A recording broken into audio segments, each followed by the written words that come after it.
Poetry in America is a TV series that brings poetry into classrooms and living rooms around the world. And episodes feature performers, public figures, and everyday Americans discussing and interpreting American poems.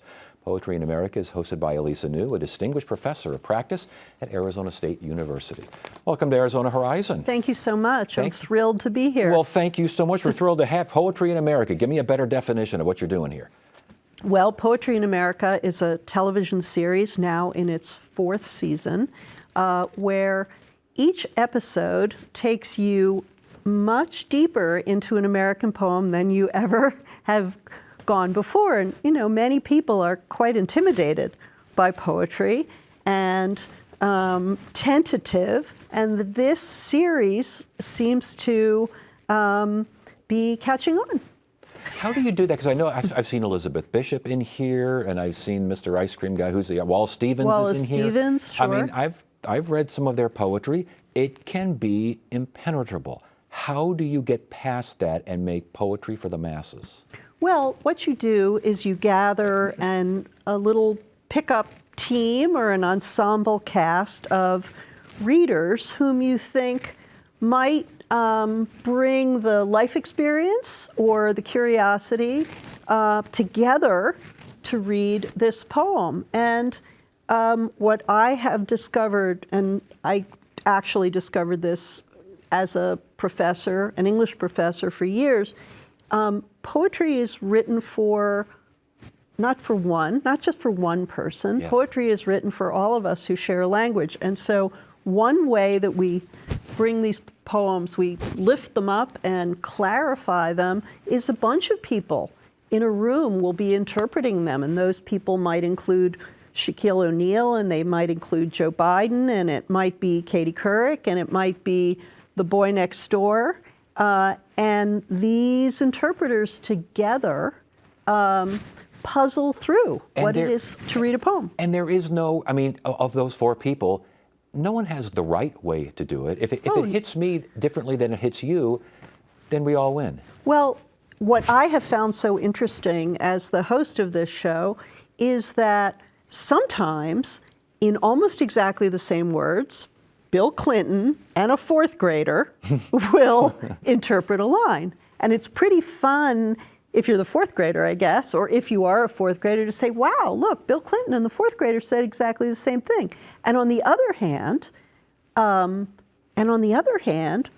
sometimes Joe Biden and someone else will have completely different responses, and both of them will seem reasonable to you. And the viewer who is watching will often say, well, why aren't you saying this? You're missing something here. You're missing something, and that's exciting for me to think about the viewers who are so engaged by the developing interpretation of a poem that they're kind of in there.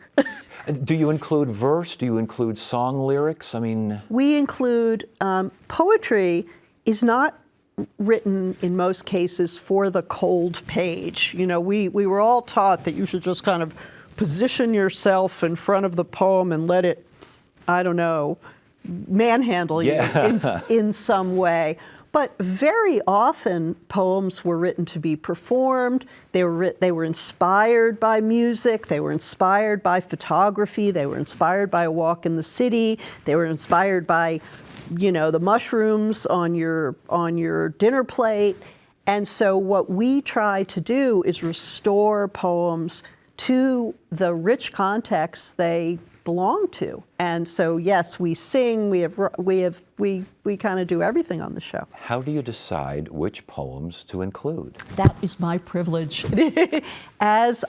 So what I do each season is look for a poem for everyone, a poem that will reach someone who cares about science, a poem that will take us into an American community we might not know enough about, a poem that will take us into the world of performance.